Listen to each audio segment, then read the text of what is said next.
حضرت ذوالقرنین رضی اللہ تعالیٰ عنہ۔ اللہ تعالیٰ نے انہیں زمین میں اقتدار دیا تھا۔ 4 لوگ دنیا میں ایسے ہو چکے ہیں جنہیں اللہ تبارک و تعالیٰ نے پوری دنیا میں اقتدار دیا، ایک وقت میں پوری دنیا کا ایک ہی بادشاہ۔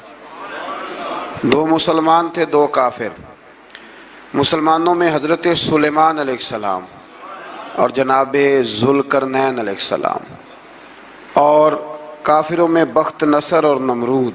یہ 2 لوگ ہیں جنہیں اللہ نے پوری دنیا میں اقتدار دیا، اور پھر اس کے بعد آنے والے وقت میں اللہ تعالیٰ امام مہدی کو سارا اقتدار عطا فرمائے گا پوری دنیا کا۔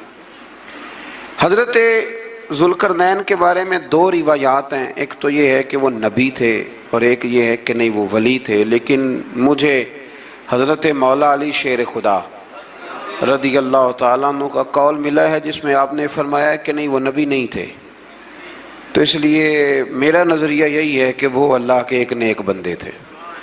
اللہ نے انہیں پوری زمین میں اقتدار دیا۔ وہ ایک مہم پہ نکلے، ان کا ارادہ بنا کہ میں ذرا دنیا کا چکر لگاؤں، تو انہوں نے سفر شروع کیا کہ میں دیکھوں ذرا سورج غروب کہاں ہوتا ہے۔ تو فرماتے میں پہنچا، بڑا گیا، لیکن میں اس مقام تک پہنچ گیا جہاں سورج غروب ہوتا ہے، تو پھر میں نے دیکھا کہ ایک سیاہ کنواں ہے جس کے اندر جا کے وہ چھپ گیا ہے، لیکن رب کریم کی اس حقیقت تک میں پہنچ سکا نہیں۔ پھر آپ فرماتے ہیں کہ میں آگے نکلا تو مجھے ایک قوم کے بارے میں بتلایا گیا جو بڑی خونخوار قوم تھی، بڑی خونخوار، اس کو یاجوج اور ماجوج کہا جاتا ہے۔ یہ قوم اتنی خونخوار تھی کہ یہ درندوں کو بھی کھا جایا کرتی تھی، اتنے لمبے چوڑے ان کے قد تھے، اتنے زیادہ طاقتور تھے کہ سانپ اور بچھو بھی کھا جاتے تھے۔ یہ نکلا کرتے تھے سبزے کے دنوں میں تو ساری کھیتیاں اجاڑ جاتے تھے، ہر چیز تباہ کر جاتے تھے، حتیٰ کہ انسانوں تک کو کھا جاتے تھے۔ تو حضرت ذوالقرنین جب وہاں پہنچے تو اللہ تبارک و تعالیٰ نے انہیں ان مظلوم لوگوں کا مددگار بنایا جن پر یاجوج اور ماجوج کی قوم ظلم کرتی تھی۔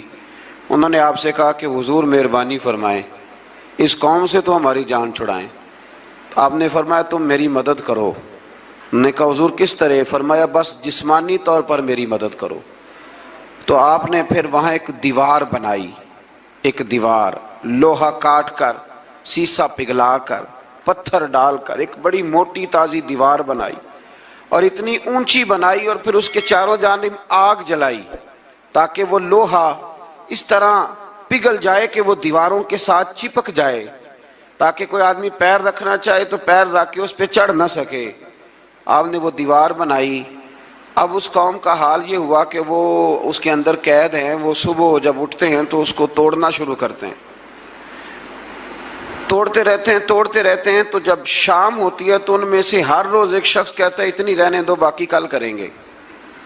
لیکن جب وہ سویرے اٹھتے ہیں تو اللہ تعالیٰ اس دیوار کو پھر سے مضبوط فرما دیتا ہے۔ نبی کریم علیہ السلام نے فرمایا قرب قیامت میں ایک وقت آئے گا، قیامت کے قریب جا کے ایک ٹائم ایسا آئے گا کہ اس مخلوق میں سے ہی ایک شخص پکارے گا اور پکار کے کہے گا کہ اب سو جاؤ انشاءاللہ۔ اللہ ان کی زبان پہ جاری کہے گا اب سو جاؤ اور سویرے انشاءاللہ یہیں سے شروع کریں گے۔ تو فرمایا وہ چونکہ انشاءاللہ کہیں گے تو پھر اللہ تبارک و تعالی اگلے دن اس دیوار کو وہیں پہ رکھے گا جہاں رات کو انہوں نے اسے چھوڑا تھا۔